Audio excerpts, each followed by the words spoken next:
was like this. You couldn't tell my finger wasn't there.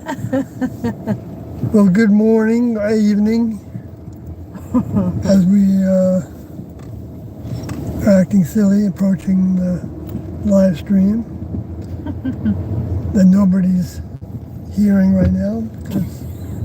They'll hear it later. Right. As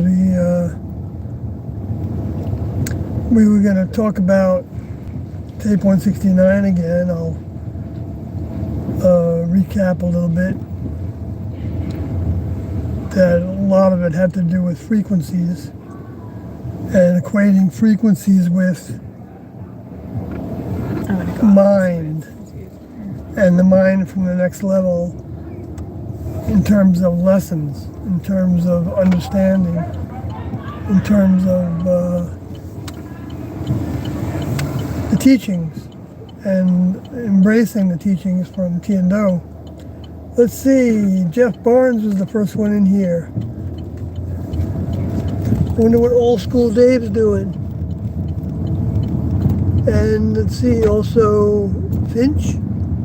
Greetings, Sawyer and Kathy. Hello. Hello, Finch and Jeff. So yeah, we were going to continue with talking about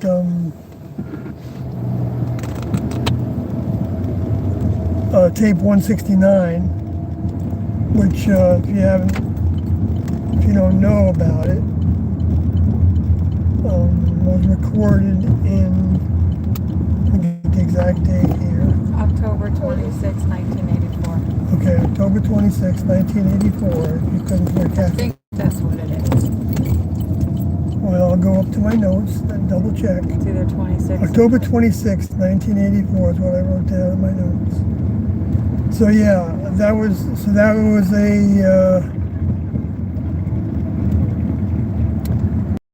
was about 9 months before T left her vehicle on June 19th, 1985. And as you hear throughout these tapes,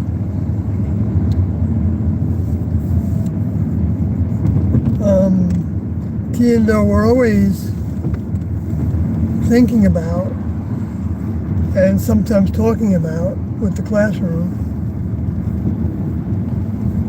how we would leave, whether we be conscious or unconscious, or like with our vehicles or without our vehicles, or if you're going to leave with your vehicle, whether it would be, you might go up a ramp some sort, and you might go into a room, and if they were going to move your mind right away into the new vehicle that was being owned for you, then you might have to go into a room and have to get rid of your clothing or whatever. Doe was just trying to make it real sounding for us, because so it's so easy for people to have a religious or spiritual understanding of it when it's actually real, and they got to do things, and it's not automatic, like or it requires a plan. The next level has a plan for it, and so like one of the things that Alodi mentioned, as we were listening to the tape, we stopped it last time we were listening to it when we came to town to work at the point that was about 50 minutes in, and right after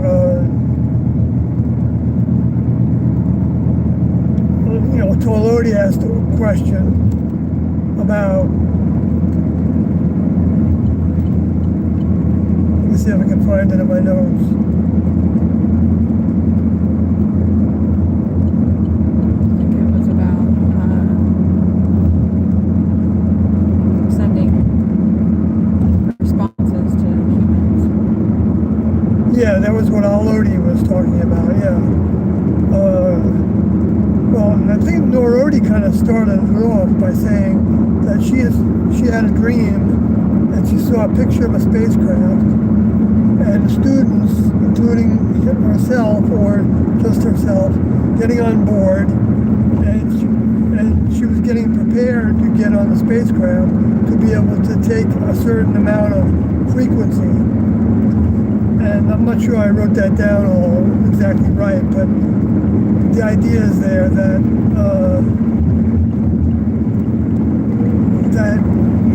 to be able to absorb the frequencies means you have to receive more next level frequencies. It's not something that comes without work and preparation. And that means like comprehending even Tiando's teachings is receiving a frequency from the next level. And the reason why everybody can't comprehend those teachings is because they're not ready for that frequency yet. Doesn't mean they won't be. It doesn't mean that they haven't grown in many ways, but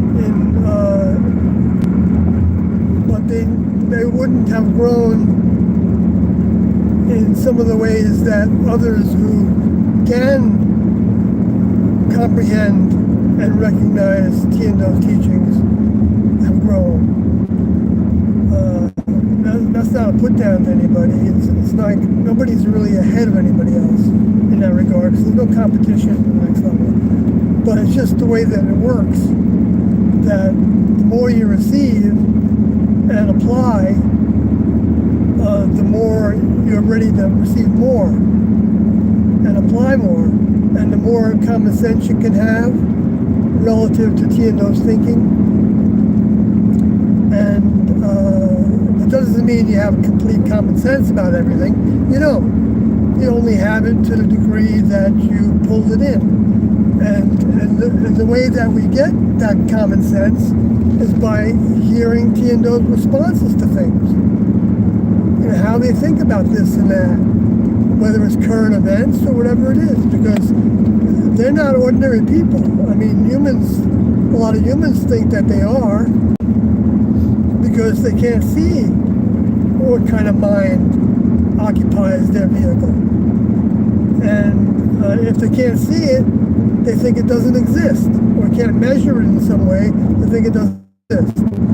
Or if they don't demonstrate what our brains and our minds, our genetic history interprets as intelligence, then that person isn't going to see them as having intelligence beyond human. Maybe not even see them as having intelligence at all about certain things. But that's all because of the degree in which each human being, with the mind that they have received from their ancestors and from their life in the vehicle, has received, has adopted or adapted to, and begun to understand. Doesn't mean you don't understand everything about it, about everything. You don't. Tiando didn't understand everything about the things that they wanted to understand more about. Because the next level wasn't giving them those things to understand, and therefore they didn't want to understand those things if the next level wasn't going to give them for them to understand. Anyway, that's perfect to go into what he was saying about Jesus on the cross. Yes, that's right. That's right. He was saying when Jesus was on, well, first of all, leading up to that, Jesus felt at one point that he had done all he could do for the group, for the classroom. And he didn't know what else there was to do. And so he was talking to his older member on the spacecraft about that, the individual that he spoke about as being his father in the heavens, in outer space to some degree, whatever it was, wherever they were. And And it was right after that that he got instructions to go up to the mountain that was called the Transfiguration Mountain. I don't remember what the name of the mountain actually was. I don't think it was the Mount of Olives, but I used to know what it was, I think, but I don't remember now. But anyway, it's like if you look up in the records, Transfiguration, you'll find one account, and there's actually three accounts in three of the Gospels that talk about that time period, but they don't all use the word transfiguration, so you have to kind of look for them through other keywords. But while he decided to take three students with him up to that mountain, and that was James and John and Peter, if I remember correctly. And when he got there, they all actually witnessed two individuals that were described as angels and described as Moses and Elijah, conversing. Like the three students saw these two individuals conversing with Jesus. And it was at that time that Jesus got his instruction on the next step, and which was basically you're going to let yourself be captured and you're going to be hung on the cross. And it says that in the gospel, in that record book.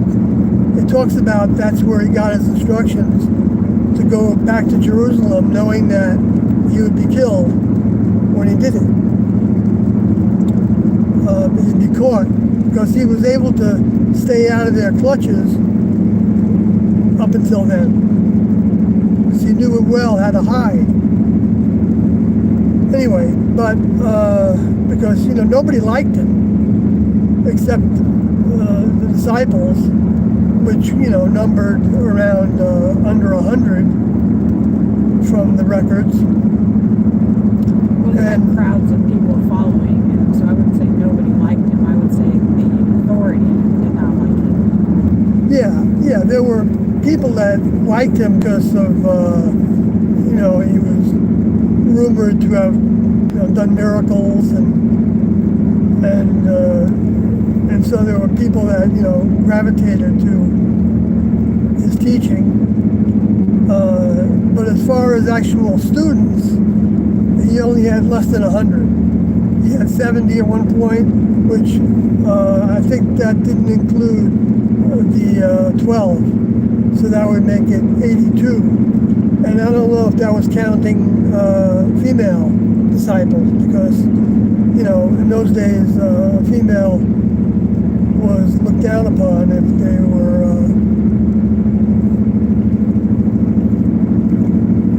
not, I don't know how to describe it, but they didn't have the freedom that male vehicles had, to go with who they wanted to go with. Like they had to be with chaperones and stuff like that. I don't know exactly, but I heard stuff like that. But maybe I'm wrong about that. But so I don't know the numbers. The reason I say less than 100 is because of the numbers that were given in the record books of 70 and the 12. And we know there were at least 7 women that were prominently talked about in the Gospels. Okay, so that would bring it up to 89. And it just so happens that in 1976, after we'd been traveling around the country for about 9 months, and they stopped holding meetings, and we settled in Wyoming, that we had, the way Doe described it, our numbers were about 100. He didn't try to be exact, even though we did count everybody. And I thought I remembered the number being 96, but Doe might have been knowledgeable about some other individuals that maybe weren't there at that time, that were still traveling around. I don't know. So about 100 is the best way of describing how many people gathered in Wyoming. And it didn't stay at that number very long. However, I'll get back to the tape, 169, if you just joined me. And Kathy's sitting next to me, so we both listened to that tape, the second half of it today. And they were talking about, well, let me finish with the Jesus part. That Doe was talking about Jesus when he got his final instructions to let himself be hung on the cross and murdered as as for blasphemy and for trying to compete with the king. That's what they kind of were thinking, right? My memory of the record books. And so he wasn't too happy about that. And he even, asked that task be taken away from him. That's because he didn't really want to do it. His vehicle didn't want to do it. His mind didn't care. Because the soul doesn't really, the soul doesn't have fears like that, or like the vehicle has. It's the vehicle that doesn't want to go through that, that torment, of course, right? So his soul overrode the vehicle, and that was the whole task for most of the task for returning students at any point of souls taking over vehicles, so that those vehicles become like their horse. It's good for transportation, it's good for performing service, and in the case of Tiendo, the service was to deposit thoughts, was a big part of the service. And to take over a vehicle was a big part of the service. And that happened in the beginning, the first few years in the classroom, for the most part, when everybody was getting rid of all their human characteristics that they had been raised with, and their memories and everything. They were trying to not let those thoughts linger in their heads and to block them out, to try to start like a new creature, a new being, which is what was actually happening. They were going to be born into a new family, the next level family that is not a mammalian family. Anyway, so then after a number of years of getting rid of all those influences and memories and ancestral memories, whatever, with genetic ideas and carryovers and desires to do this in the human kingdom, or whatever, and relationships that we had, and all that. Then it was time to help them recognize the task of depositing thoughts and sending thoughts out to the strain of individuals that were right in line with also moving up in the ranks, so to speak, of becoming a member of the next level. And so you'll hear in many tapes talking about depositing thoughts, not necessarily with the word deposit, but just talking about that when we follow procedures, when we put into motion the tasks that Tiendo gave us, behaviors and ways, concepts, understanding the concepts, and every time, like let's say you have a thought of the past, every time that comes up in your head, you cut it off and put your mind on something else, or think about the tapes, or think about something that's related to what Tiendo were teaching. What you're doing then is you're sending out even the strength for other people to also put their minds on the characteristics that are being taught by Tiendo. The things that they were saying in the meetings. And they were trying to help us understand and put into motion.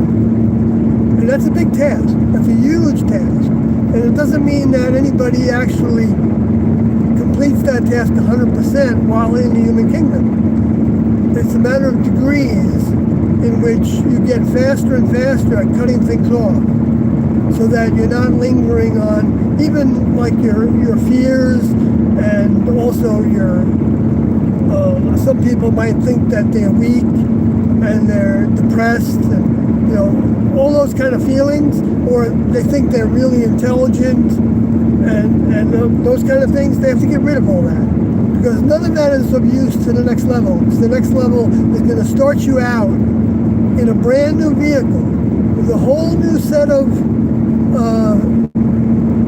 behaviors and ways that you're starting to learn while you're in the human kingdom. It has to be that way, because the human vehicle is what provides us with what we need to work against in order to outgrow it. Now, those things that we're working against aren't negative to humans, but they can be. Like, for instance, let's say you get into drug use and alcohol and substance use, and it becomes abuse.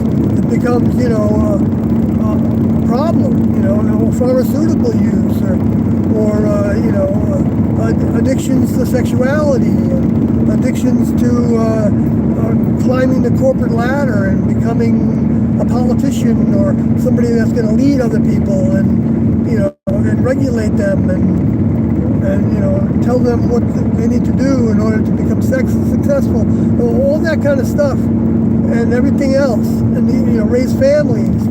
That's all part of the human kingdom. But all those things need to be fluffed off to become a member of the next level, and it's a gradual basis. And many humans, or maybe even all humans, are potentially in degrees of that fluffing off of the human behaviors and ways. But then when the older members come, they take human vehicles so that they can fluff off the humanness from those vehicles in order to know how to do it, how to talk about it to the humans that are also vehicles that souls are coming back to take over. That's when we recognize those teachings, we have the chance over and over again to gravitate to them more and more. So when Jesus was on the cross, when he was strung up, and though it was kind of saying this in a kind of a joking way, I don't know, maybe it wasn't joking, but it was saying, like Jesus was saying, how come, where are you? He like Doe thought that Jesus might have thought at the time that he was going to be strung up on the cross, and then he was going to die right away, and the next level would take him right away so that he wouldn't be suffering for very long. But as it turned out, he was there suffering for a while. And so Doe didn't know whether it was his, He didn't have the next steps. What? He didn't have the next steps. The next level had not told him the complete task. Right. The next level hadn't informed him of the next steps. But the way Doe described it was that he didn't know exactly what Jesus was experiencing at that time that made him say, my God, why have thou forsaken me? Which is actually a part of a psalm. People that don't know that. So he was reciting the psalm that is saying, like, where are you? I was expecting you to come, and I'm still here, and I'm not leaving yet. And Doe didn't know whether that was part of like a biological response of his vehicle to have that, to be reciting that psalm, and whether he had enough energy still to not go into that thinking that his older member had forsaken him. Because that would be a weakness of the vehicle that would have stimulated that kind of thought. When he knows that his older member wasn't going to leave him on that cross any longer than was necessary for the task. I'm just going through that background understanding that I believe is from Doe's mind. I might be wrong about some of it. But, so like Kathy reminded me that, yes, he didn't know what the next steps were at that time. Although he did talk about how he could rebuild his body in 3 days. So he did have some clues, I think, about what might happen, but and he definitely talked about when he would come back. And of course, some Christians think that when he was talking about coming back, he was talking about the resurrection part of it, which is off track according to the record books, because of a lot of other reasons I'm not going to go into right now. But in my opinion, and also T and Doe's opinion, because they knew that the return that Jesus was talking about was the task that they had, but that was not Jesus returning, because the vehicle that soul was using was named Jesus, and that vehicle wasn't coming back. And so that's why they said right all along that they were not Jesus. Neither of them. Anyway, so where should I go from there?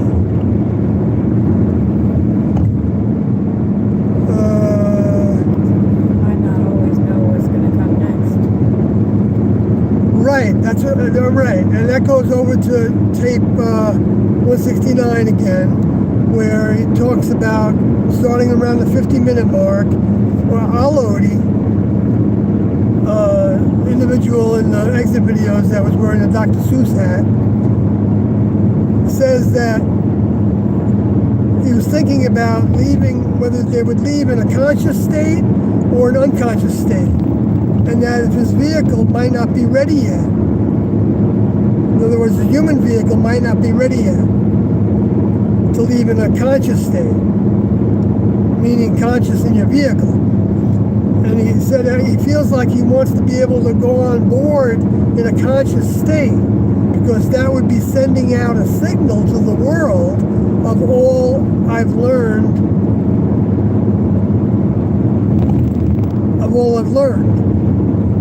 And then he said something about how he didn't know whether, if the vehicle wasn't ready, the human vehicle that he had, whether leaving with his vehicle would like splatter the vehicle.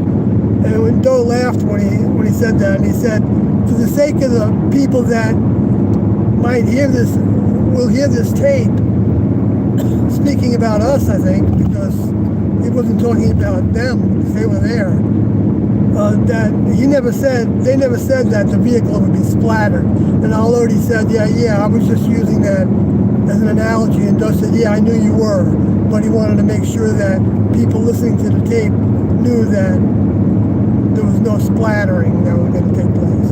And they were laughing about all that. And Doe said then that we don't know if you'll leave in an unconscious state. And then T said, the vehicle likes the feeling of leaving in a conscious state, but your mind doesn't really care. You may not live through that experience of leaving in a conscious state. First, you've got to realize that your vehicle likes the satisfaction of leaving consciously. You will grow to where you really don't care because your next level mind doesn't care. When Doe says leaving in a conscious state, you may not live through the experience. You might be here one moment and then the next be gone. Now, it was very hard for me to take notes about these things. I really feel like I want to make it into a transcript that's actually totally accurate. We're not allowed to do that. But I'm not going to do that right now. We're not allowed to. Well, I can do it for myself. Yeah. Yeah, so I just can't distribute it to people. So maybe that's why it's better for me to put it in my own words, which is so Yeah, let's not go off. upside down from the way that T and No think. It's a human way of thinking.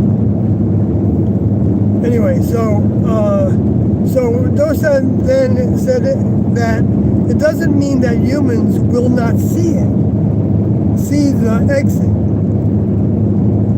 And he said they feel like humans will see it.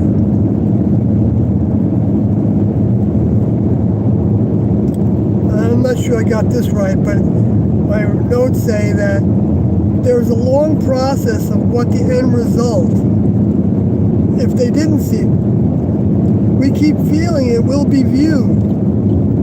They will see you go on, but Alodi's vehicle may not have conscious memory of that. Of walking up the ramp and not, you might have, all you can do maybe would be to walk up the ramp and not stumble. In other words, they were saying that you'd be so excited by it, that's where your focus would be. You wouldn't be thinking about, what other people were seeing, because your focus would be going on board that spacecraft. However that might happen. It might be, that ramp might be a light ramp. You know what I mean? It might just pull them up there, who knows exactly how that would work. But those just giving us concrete ideas, that relate to our physical vehicles, that, and in terms of what other humans will see, at one point he said that, maybe only a couple thousand or so vehicles will actually see it happening. And then they talked about the tapes and why it was important to have them preserved, so people would know. Right. They said that it could be that even if thousands of people did see the entrance onto the spacecrafts, that he didn't know if hundreds or thousands of years later, if there wasn't a recycling, I guess, or if that material, I don't know how that could work, but just speaking to what Doe said, that they would lose that capacity to actually think that was a real event. They would start to explain it away. Oh yeah, what were they thinking during that time period in whatever that was, 1990 something or whatever it was, and that made them think that all these people went on board a spacecraft. They must have been hallucinating or on some kind of drugs, because that was a real drug-infested time of the civilization, and things like that. And in other words, they were explaining it away so that even if they had that witness, it wouldn't necessarily mean anything, because the lower forces would see to it that it was confused. And unless the next level decided to restrain the lower forces, like Doe talked about, like they have the lower forces on a leash. And it's not a literal leash, I don't think, but who knows what they have. But they have a string, as he said, yeah. And they can yank them out of this area, so that they cannot influence anybody with the negative thinking. And that would make people actually able to comprehend all this information in a much easier way, to give a chance for the population to have a growth spurt in another way, but he didn't know if the next level was going to do that. He just knew that the next level could do that. And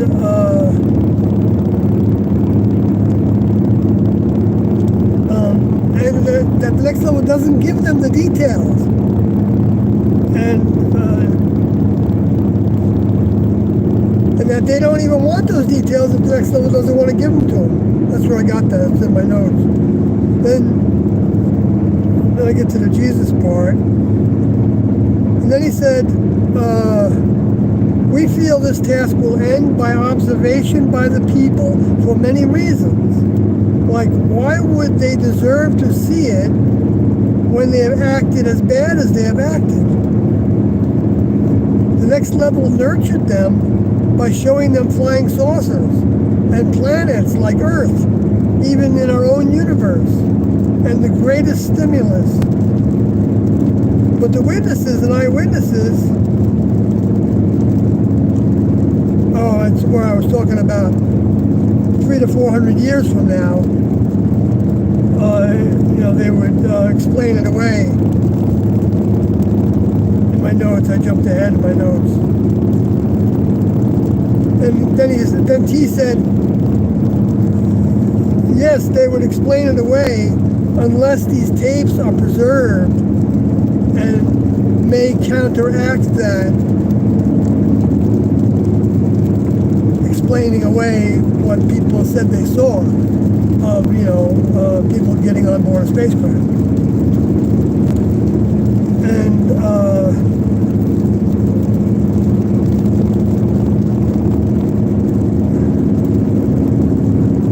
And then when Doe said that for a certain large chunk of time, they may pull the lower forces off the globe to see what would happen to the people, then T said, it depends on what happens with this task.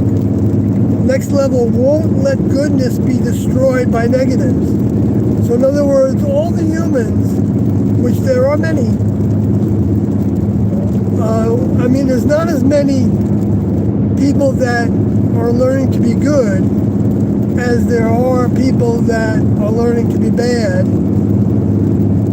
But the amount of goodness in the people learning to be good is much greater than the amount of badness in the people that have become bad. So there's more goodness on the planet, and he said that in another tape, I believe, if I remember correctly. Kathy acknowledges that. So I just wanted to throw that in there. Because, every one of these tapes provides another little piece of their mind that shows more different perspectives. And they're growing also to understand more and better and clearer. And so that's why, they're constantly willing to adjust and wanting to adjust and wanting to fluff off the old ways of thinking that they weren't as accurate, even though they might have had a certain amount of accuracy for the time in which they were given to give them to us. It's an amazing process that they are part, there's nothing robotic about it. There's nothing to be feared about being a part of the next level. It's always going to be tremendously more exciting than being in the human kingdom.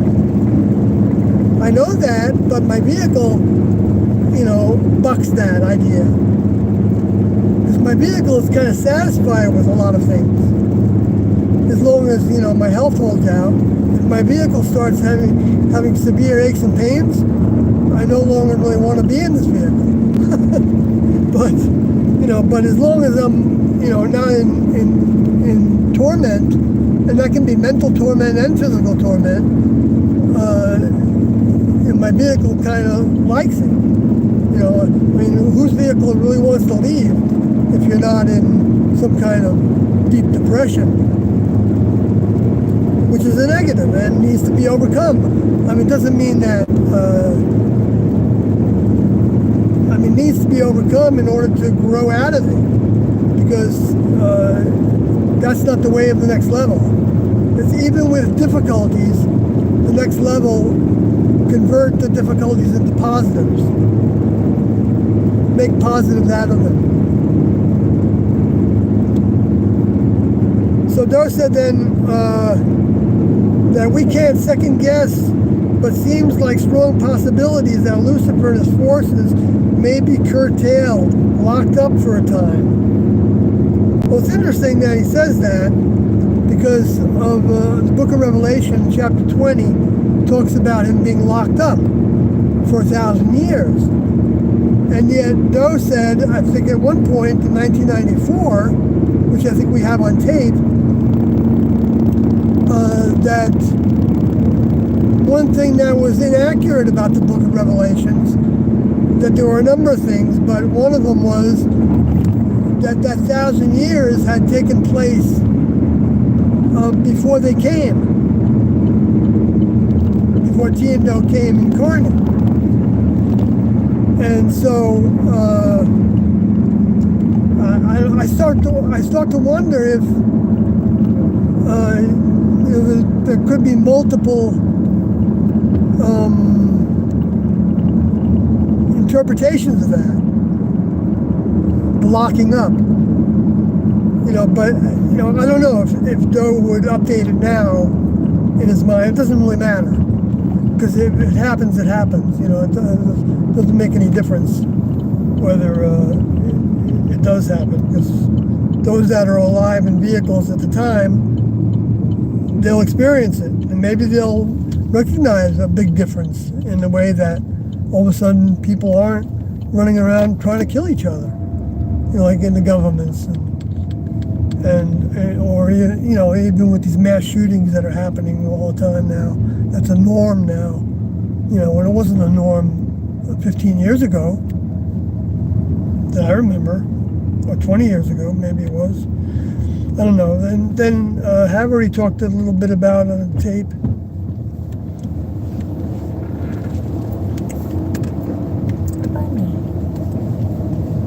Oh no, T still said, but the habits wouldn't die, would still take time for them to change. In other words, let's say the Luciferians were removed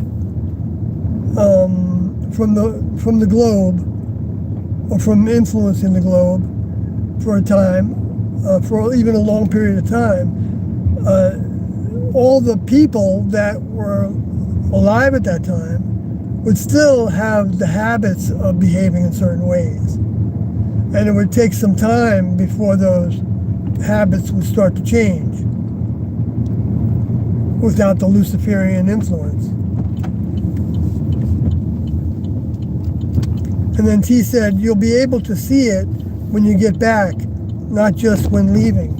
In other words, you'll understand when you're back in the next level. All this will be clear on the different choices that the next level was making and how they were doing things with the garden, the way the garden's growing. And but where we are now in vehicles, we all have a limited view. But of course, for those of us that recognize T and Doe as our teachers, which is all in degrees, and whether we know it or not, a lot of times, sometimes, anyway, is, what T and Doe are giving to us in the tapes and everything is more than enough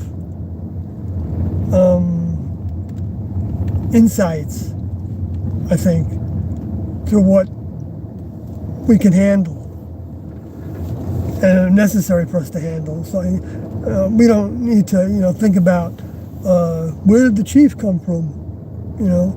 It's like we don't even know where T and Doe came from exactly. They came from Houston.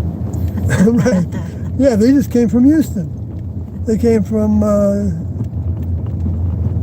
Texas. The captain's chair in the Mississippi riverboat. Captain's quarters, according to Mark Twain, Samuel Clemens. Well, folks, I think that's going to end it for tonight. You got a ton of comments. Oh, really? Okay. Didn't get to. I could take this inside and just answer them Probably there. should. Yeah. There's a lot of, I don't know what it is. I talk too loud and stuff.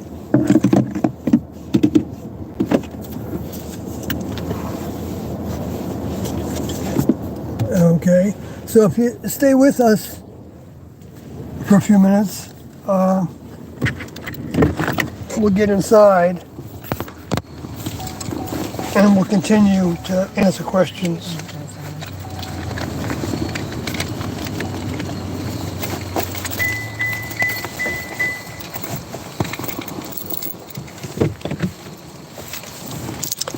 I got the key and I see it's still raining, so I don't want to take these electronics out there uncovered.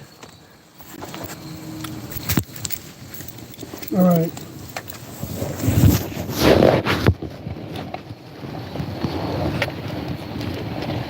Yeah. I don't want any drops on this computer.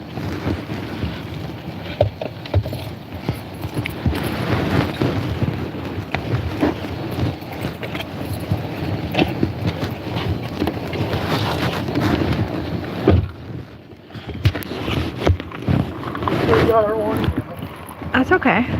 There we go.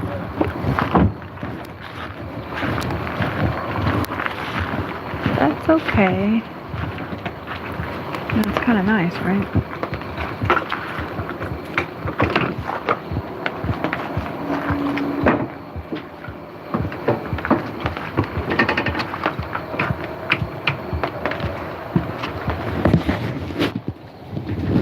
Okay, I gotta go help it then.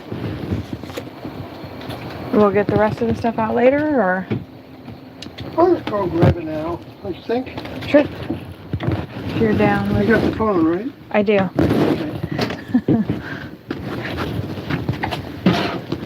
Yeah, I want to get some water. Okay. Yeah. Hopefully I didn't turn it off. Hello, kitty. Hello, hello. Kitty, kitty, kitty. Are you all alone?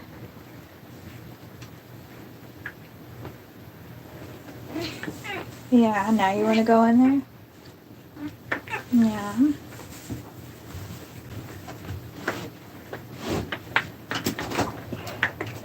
Okay, let's put up all this stuff.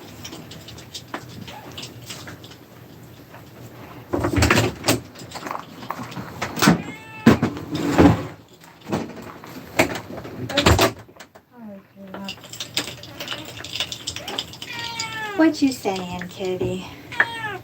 Okay. All right.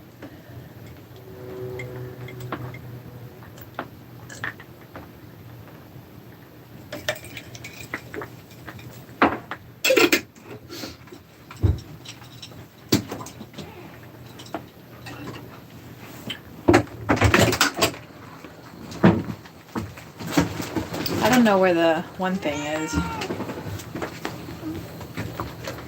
The stand. Oh, yeah. Okay. I'm not sure either, but I definitely want water. I mean, typically we've been putting it over there.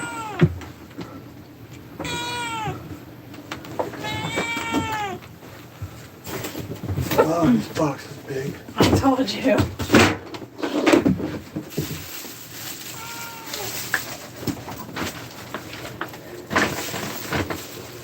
No, I think I had it laying down over here.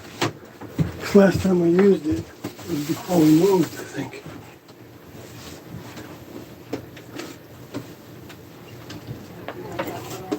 Yeah, this is it here.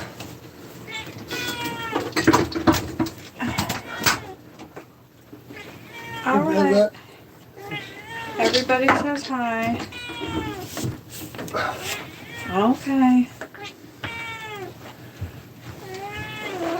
Hi, Evie. Did you want to pull the comments up on your computer, or? Yeah, sure. That'll be easier, wouldn't it? I think so.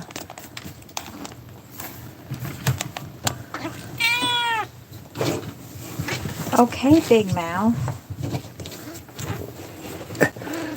And did you go in your new house? I don't know, she was smelling it when we walked in. She's got this new donut-shaped house that looks like a flying saucer. Yeah, it doesn't. Yeah, but it's got a little opening in it. And I caught her sleeping in it the night before last, but then since then we don't know if she's been in it.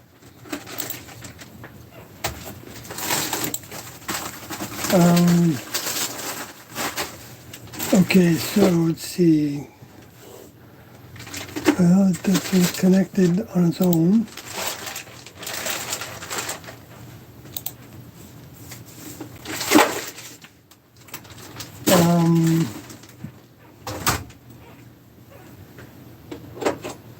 There we go.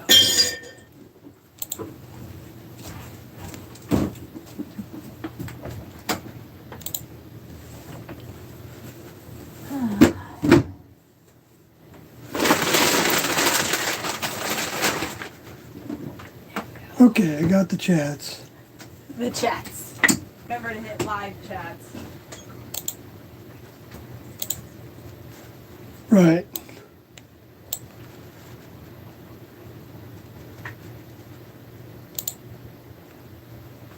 Pop out chat.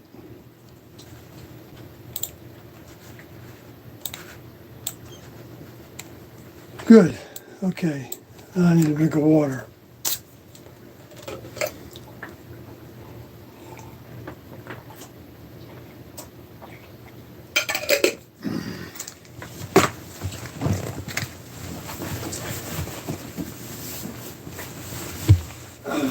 One second.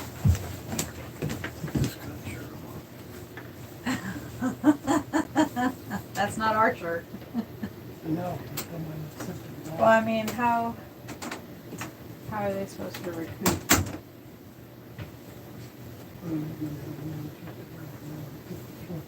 That's Right.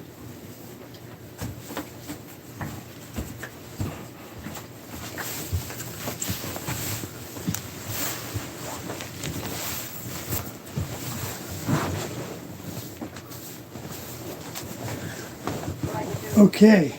gotten before. Greetings, Jeff and Finch. Ryan started working at Caterpillar. Oh, really? That sounds like it might be a good job. 3 p.m. to 1 a.m.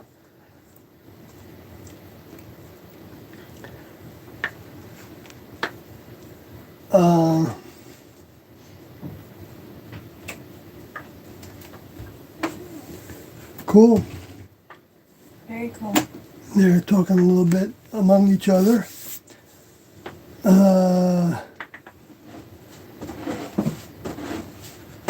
He got lucky, he says.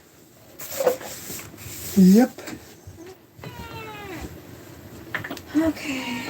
T and Doe have a way of helping us get lucky sometimes. That sounds kind of If funny. we're asking. Huh? You said that? I said that? I'm asking you, did you say that? Yeah, I'm saying that. Because that sounds funny. Does. Well, yeah.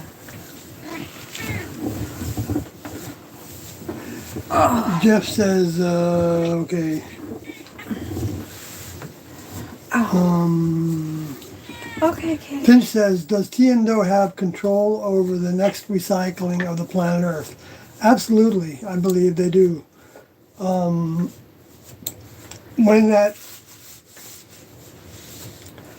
yeah, I mean, when Doe said that planet is about to be recycled, the only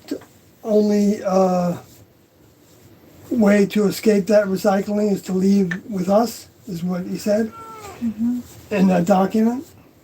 There's a couple parts to that document that I think can benefit people by understanding what he means by those terms, and from many things that he said in the past. And that is that that the time frame for that, even if he says it's very soon, very short, very quickly, is not in human terms of time.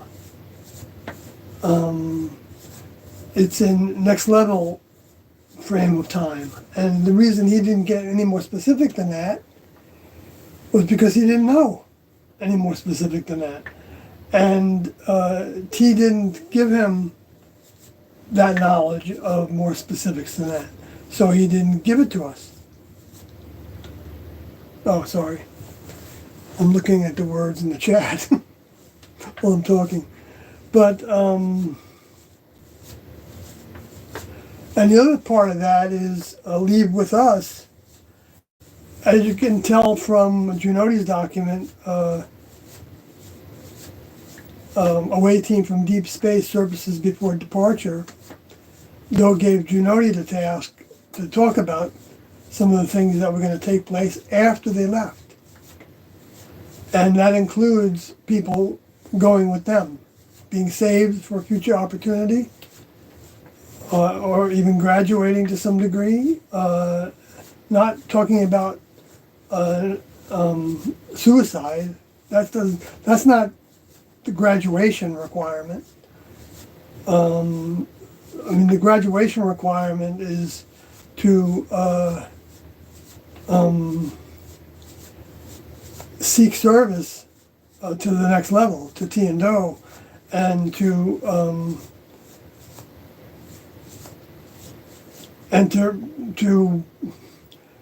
get the information out was one big part of it, so that other people have more and more opportunity to actually see what was really taught, instead of just what the media says about it. Because the media doesn't say hardly anything about it that's worthwhile, but they say enough about it that if anybody has, well, for the people that do have a certain amount of next level mind in them, which we don't know who those are necessarily, because they're not identified by even knowing about T and Do necessarily. But they recognize keywords, or they recognize ideas, or they recognize concepts or things that make sense to them about the things that they do hear about T and Do. And so going with them is a matter of seeking connection with them now to whatever degree somebody chooses to. And it doesn't mean that seeking connection with them means that they're gonna, give you some vision or something. It doesn't work that way. The lower forces would do things like that. The next level doesn't try to trick people into believing in them, like what happened to Paul of Tarsus. He was tricked into believing that Jesus was communicating with him directly, and Jesus wouldn't communicate with him directly like that. Jesus came and spent all those years, or maybe it was only 3.5 years, whatever it was, with those students because they needed him physically to be with him in order to identify with and recognize his mind and see the things that are on his mind and be able to relate to him with their own issues and learn more about the reality of the next level, the kingdom in the heavens, in the literal heavens. So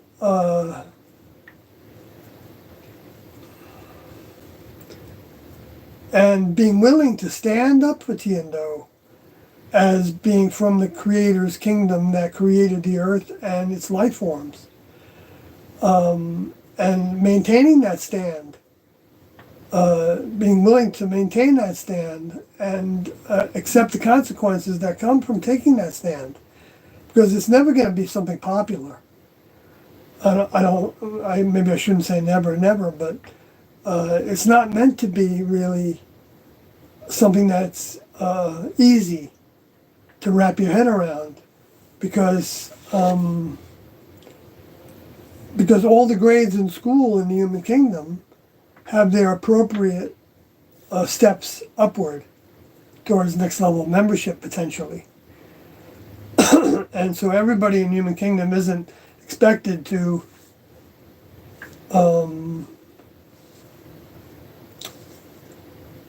take big leaps in that regard. But the main thing that is being taught to the human kingdom is to have goodness in them. I think he just said that in tape 169 early on in this tape that we're listening to. We just finished listening to today. That became the title of this. Of consciously boarding a spacecraft. That title wasn't implying that anybody in particular was going to get on the spacecraft. It's not up to us. Well, in a sense, it's up to us. Not up to you and I. Right. When I say up to us, in a sense, it's up to us by our own choices of growing as fast as we can grow. And, whatever that looks like. And if T and Do feel like that we've grown enough to where we qualify to get on that spacecraft, whether that's to be saved for a future opportunity or to have a task on board that spacecraft as a watcher or something, as an observer of certain things or whatever, that's in their hands. We don't judge that. We can't judge ourselves, and we You can't mean judge just people in general, not you and I. Nobody can.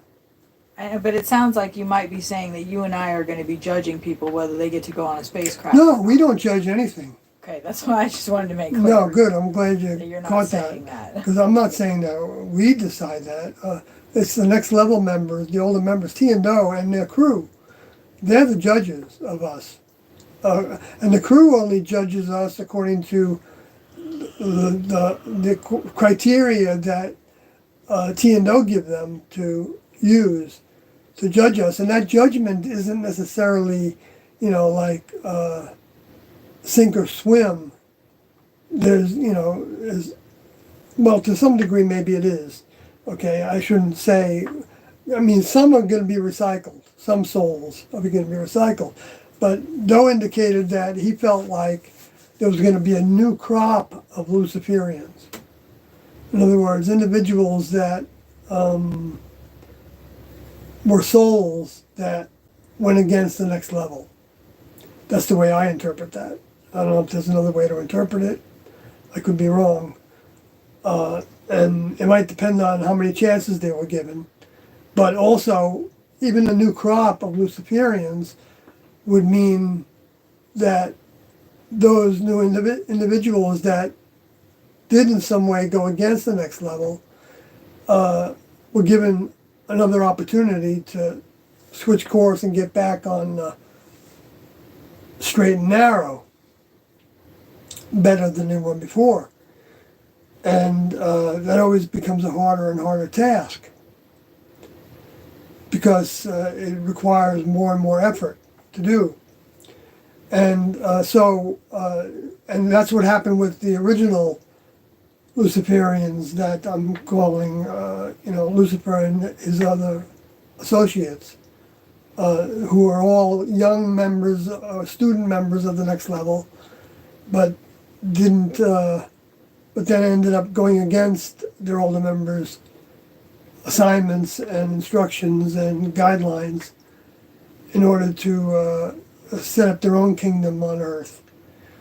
And that's why you have humans talking about how the space aliens created humans, because even though they didn't, the next level spawned the human kingdom. They set it up, and but they allowed the space aliens to come here to go through a training program because of what the Luciferians had done by going against the next level, so that humans now could learn the difference between what the space aliens say and what the next level says. Misinformation as opposed to true information from the next level about what the future is for the planet and the next level's reality and the purpose of this planet being to produce potential new members into the next level. I know there's a lot of little, I skip a lot of stuff, and some of that may sound like a bunch of mumbo jumbo, but I don't know how else to say it. I'm always looking for new ways to say it, but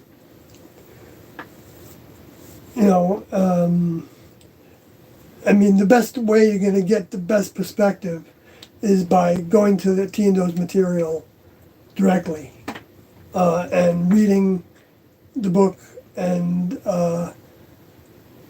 and listening to the videotapes, which are all on Vimeo and Heaven's Gate database on YouTube, and watching them. I'm not talking about documentaries, about the group, because there's a very limited amount of next level information in those.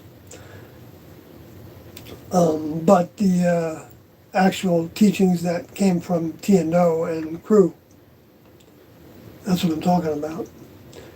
All right, so then Finch says,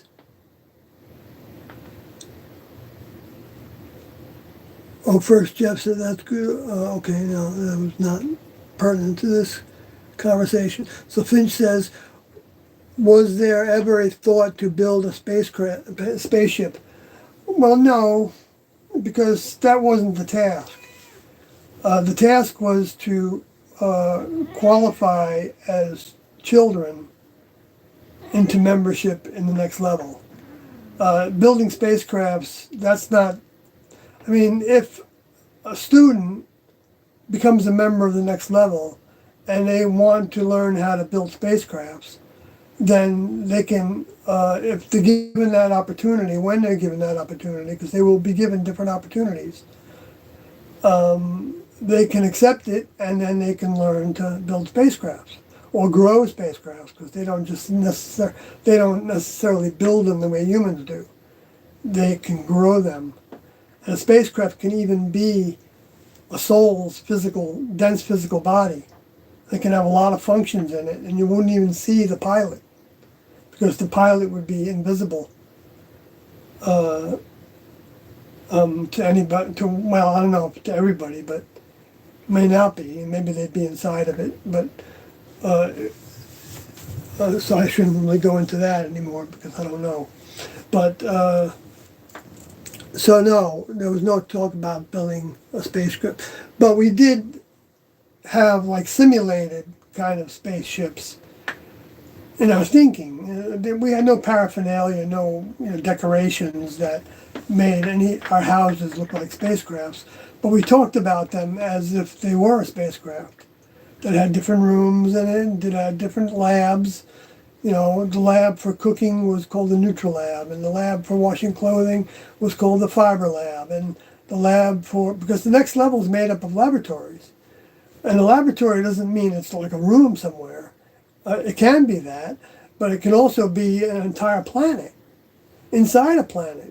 Like planet Pluto could potentially be a lab for the monitoring of the entire Earth and everything on it, down to the individuals, what they're thinking, if the next level wants to tune into what they're thinking, which the next level can do that if they want to, but they don't do that unless they have a reason to, unless that individual is asking for help in some way.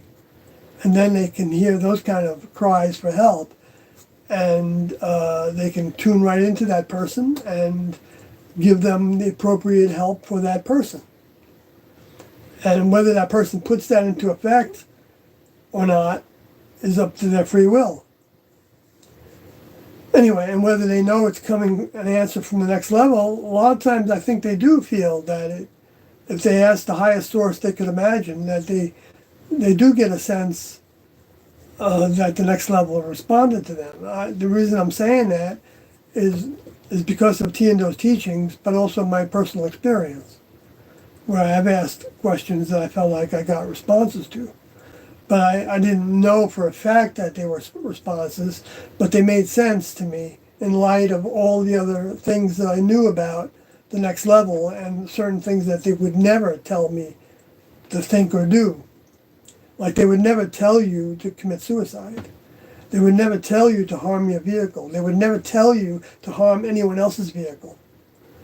I mean, those are just some very primary things that we know the next level is not going to tell us to do. Then you could say, well, what about Abraham? He was told by God to take the life of his son. Well,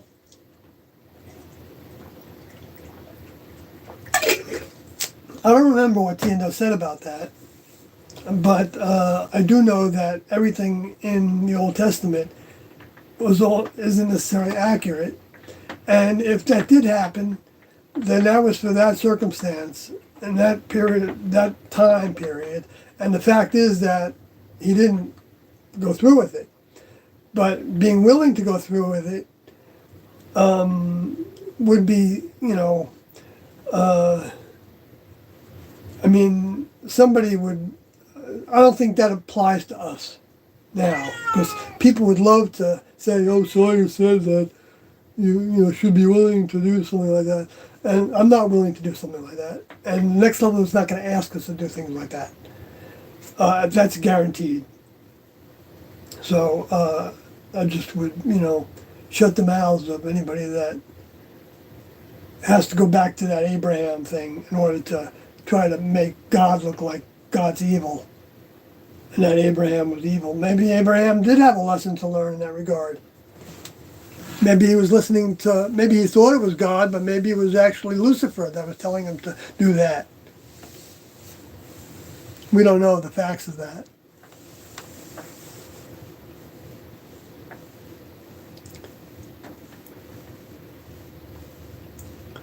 Okay, so Ryan says, speaking of recycling, that's what we do at a Caterpillar.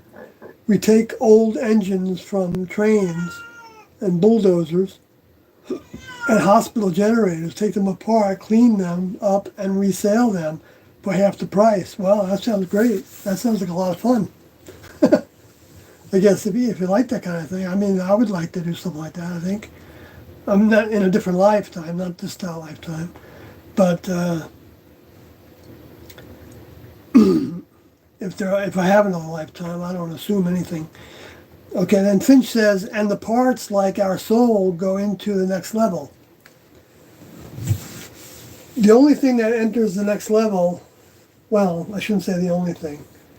The next level can take the physical vehicle, human vehicle, with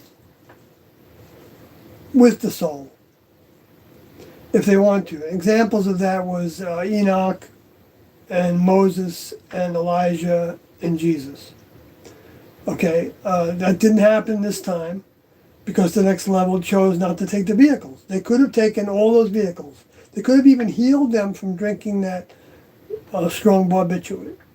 Okay, because the next level knows how to work with all that.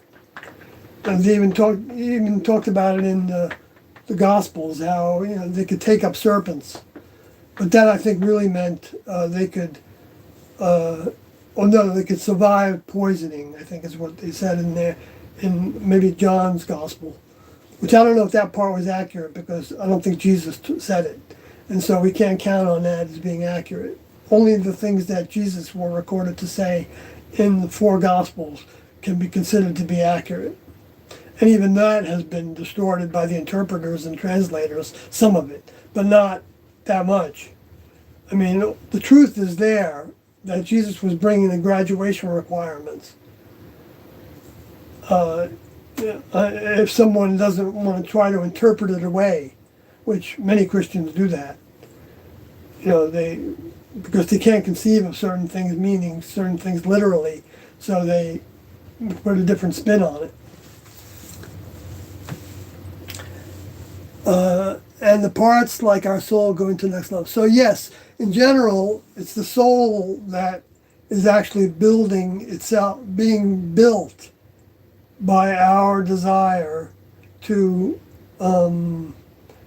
draw in next level frequencies, next level information, their words, their ideas, their concepts, and putting them into motion, their guidelines, their instructions, their procedures of how to handle things, how to deal with our vehicles, how to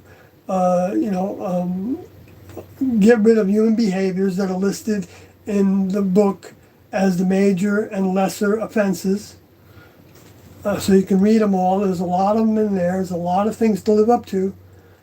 And by trying to work on those things, it doesn't mean accomplishing them 100%, because there's always more you can do. You're gaining strength of mind by doing that. And that strength of mind is what fills the vehicle, along with the information from the next level, is also filling the soul pocket. The soul is a container. It's like a plasma physical container that grows. And it grows more and more dense and probably larger too. I'm not exactly sure. But it extends outside the vehicle. It can extend more and more outside the vehicle. And I think I've seen that as auras around T&O sometimes, and even some classmates.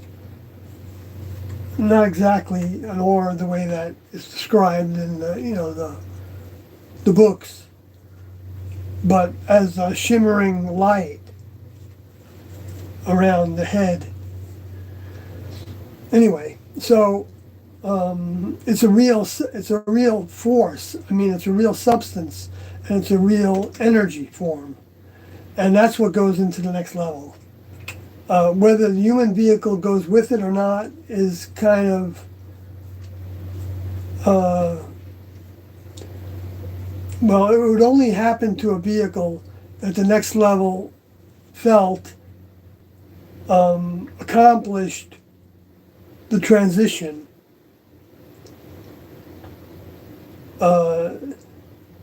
which has to do with also if the next level wants to leave a record of their departure with somebody as being a physical departure, so that other people can see that that physical body left, walked on that spacecraft, or was taken up in a cloud of light, or was taken up in a whirlwind of fire, like Elijah was described, and Elisha was left behind and witnessed that.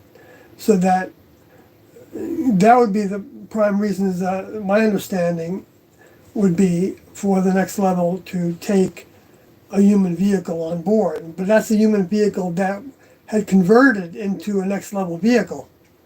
Like Jesus' vehicle was in the beginning not even a completely human vehicle, because it was engineered to some degree by the next level to be able to do the task that it did, and to comprehend the kind of things that it had to comprehend in order to do that task.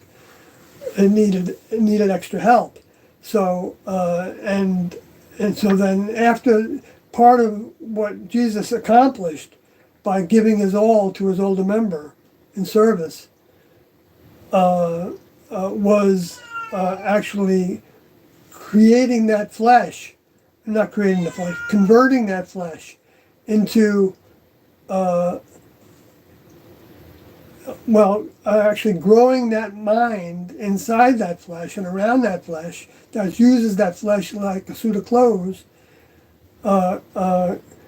converting, able to actually heal it from the problems that it had, enough to where he could be physical among other individuals and they would recognize that it was the same person and that he was not a spirit. He said that.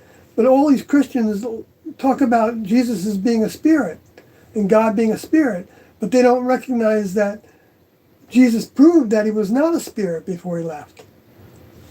He says, because the spirit doesn't have flesh and bone. And he had flesh and bone, and he proved it to them. And so,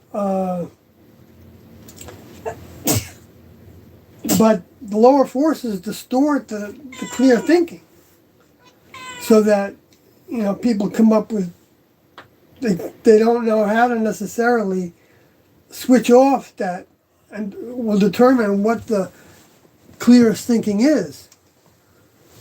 Because of the bombardment from the lower forces that bombard us with interpretations, ideas, and then they fill the books with all these thoughts, and we hear that over and over again, or our ancestors hear that over and over again. And so when we hear the truth, it's like, Oh, really? That doesn't, well, but then for the ones that have vehicles that were prepared by the next level to receive a soul, which there are many now. There are many vehicles in the human kingdom now that have a soul associated with them, because the soul doesn't automatically go with the vehicle. It's not born with the vehicle. Spirit is born with the vehicle. Okay, but a soul is given by the next level to specific individuals when the next level determines that they deserve it, or they not deserve it, but can be, when the next level determines that that vehicle can be an instrument for that soul to use to learn what that soul still needs to learn in order to graduate into the next level. So it doesn't mean that the vehicles that are given souls are special in a human way of thinking. Because it's not about that. It's about what the soul becomes.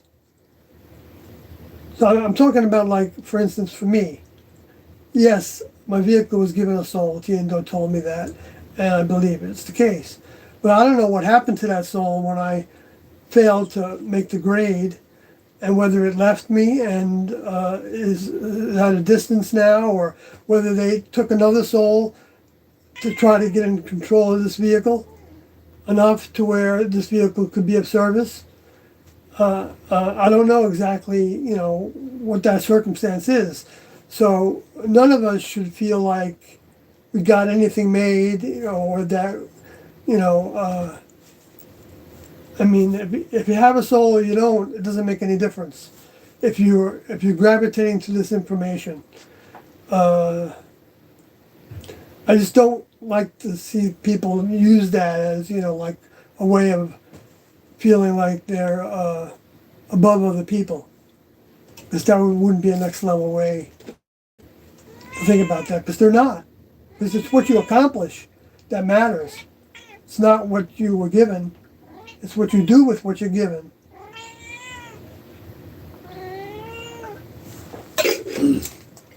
Oh boy, I'm getting tongue-tied. I'm sorry if this is a big mess. Okay, anyway.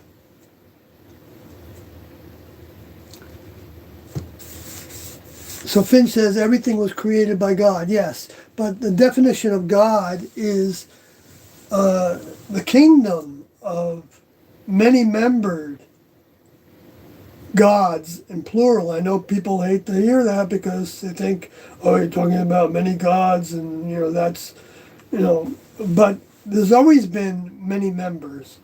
And that's why you hear about archangels and angels and that are working for God, working for the chief of chiefs. That's what Tiendo called the highest or the most experienced member of the next level. Because it's not age, it's experience. And the next level doesn't hold anybody back. So that anybody at any point can grow as fast as they can grow, and the next level will help them grow at the pace that they can grow. And theoretically, they could pass up their older member. But that's only a theoretical thing, because the older members really know how to grow. And so but theoretically, it's possible. So nobody should feel held back from growing as fast as they can towards their. But you can't skip. You can't skip Doe. He's in the chain of mind up to the chief of chiefs. The word in the Greek, where God is used, is theos. And it's actually a plural term as well as a singular term. It can be used either way. And the same with Elohim. It can be used singularly or plurally, because there's many members in the next level. Not as many as there are in the human kingdom. There's not even, there's no millions of members in the next level, according to Tiendo. They said it was in the thousands. Okay, so Finch says, that's awesome, much respect. I wish I knew more about mechanical work. Okay. And Finch says, for sure, everyone has their purpose here and in the next level. Yes, but it doesn't mean that everybody is exercising their highest purpose. Some people aren't growing at all. They're stagnant. Because we're talking about vehicles. Okay, but some of the vehicles might have even been given souls. It doesn't mean they're still growing and still do, whether they have a purpose or not. You could say that the Luciferians have a purpose, but that was the next level's choice to use them because of their own choices. So they serve as like a fertilizer. But and they may think they have a purpose in maybe whatever their purposes are. They of steering people away from the next level, thinking that that they can build a better kingdom or whatever they think.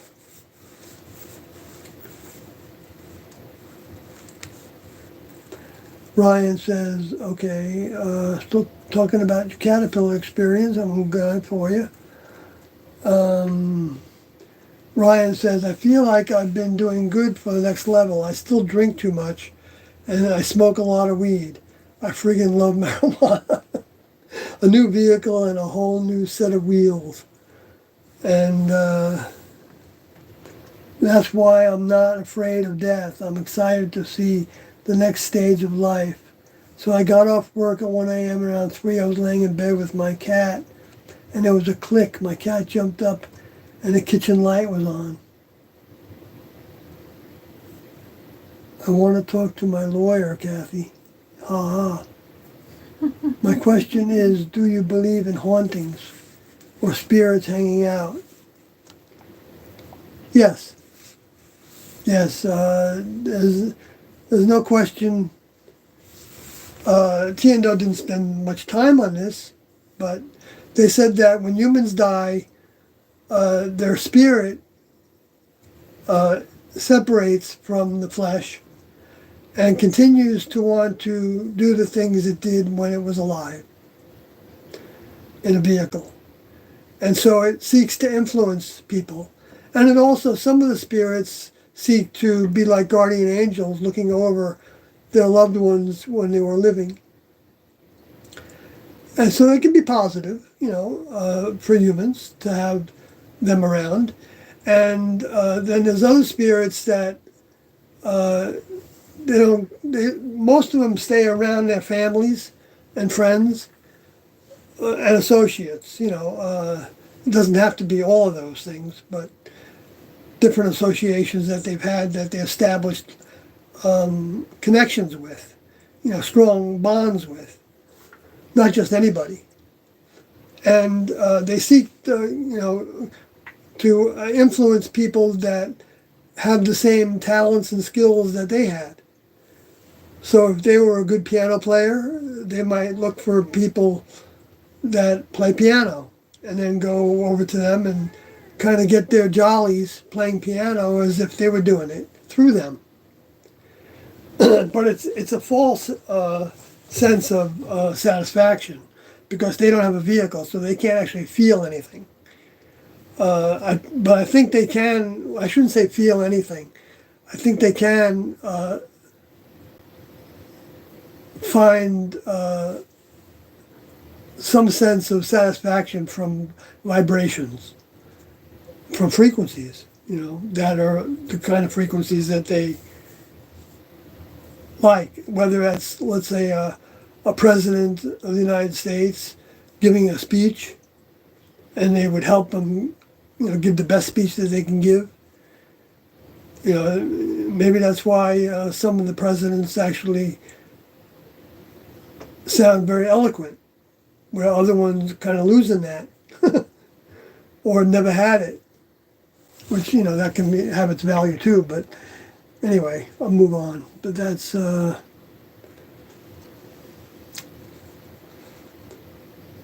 yeah, I don't know. Okay, let's see, I'll move on. Well, that's it. Oh no, there's a little more here. FD Viv says, greetings guys, missed the first part of the stream. but here I am. And then Vinny, yeah, I guess you're gonna have to listen to it if you want to get the full gist of what I've been talking about, because I'm almost out of energy now. I don't think I can go through it again. Vinny Dutra says, "Hi Sawyer and Kathy, do you think Jesus had the next level vehicle body at his post-resurrection days? Examples like reappearing and disappearing to the apostles." Well, yeah, I think he did have some of the next level vehicle body characteristics. And according to the records, he took that body on the spacecraft with him, and I think Doe believed that that did happen. And we don't know what happened to that vehicle at that point, because before that soul had that vehicle, that soul had a next level vehicle that was grown for them specifically. Now, whether they could take that Jesus vehicle and convert it into a vehicle that was even had more facility for tasks than the previous vehicle that that soul had before the Jesus part of the experiment, I don't know. Whether they can make it into a better next level vehicle than he had before. I don't know the answer to that. But yeah, I think that he was showing some of the characteristics of the vehicle that they would get when they graduated. That's the reason he'd be doing things like that, not just to show off.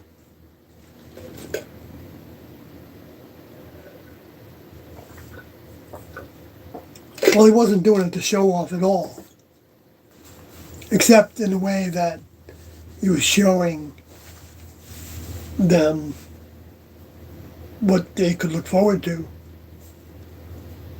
in order to give them help, a bigger chunk of his mind, so that they would, they would be able to speak from experience.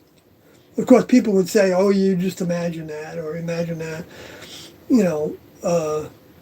You're hallucinating, you're eating too many mushrooms, or whatever it is.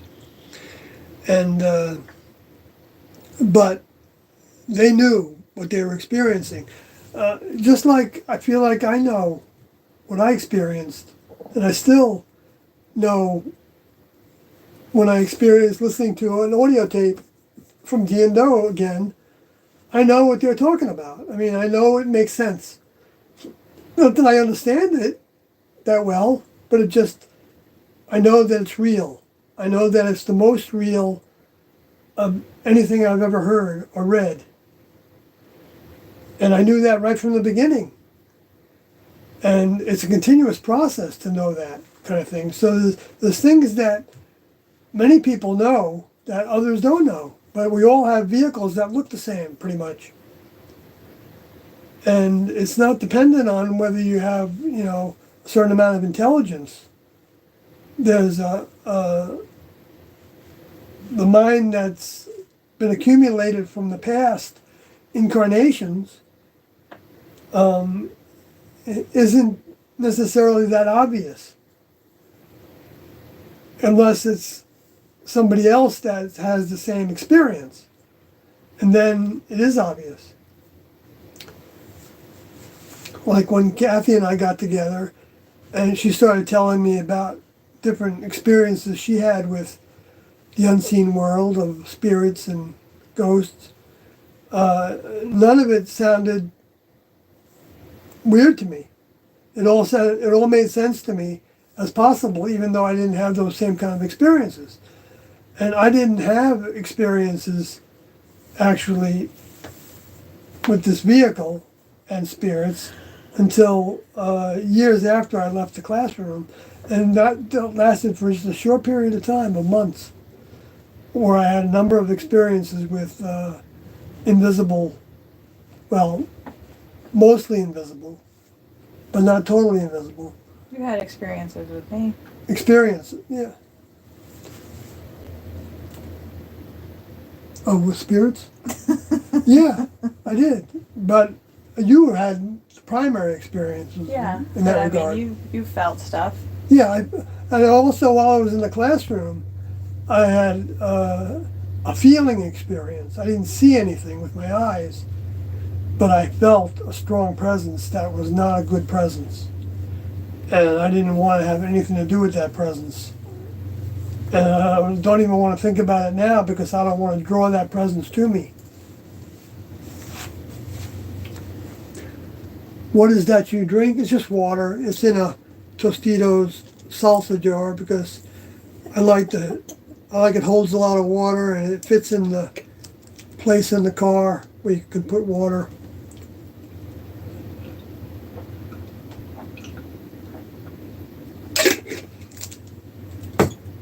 Yeah. Water is life. Yeah. Water's got a lot of life in it, that's for sure. Yeah, helps these vehicles. All right, well, folks, I guess I'm going to call it a night. Unless there's any last minute questions, I tried to respond to what you all have asked. There's always more to say. I encourage you all to listen to the Beyond Human series tapes on Vimeo, on the Heaven's Gate, or on YouTube channel, Heaven's Gate Database. And if you can find other materials, listen to them too, videos, and read the book. Read it a bunch of times, even, because there's a lot in there. It's packed. It's packed. And it answers a lot of questions. There's going to be more questions, but that's okay. And, if you feel inclined, talk to T and Doe. Good night, folks.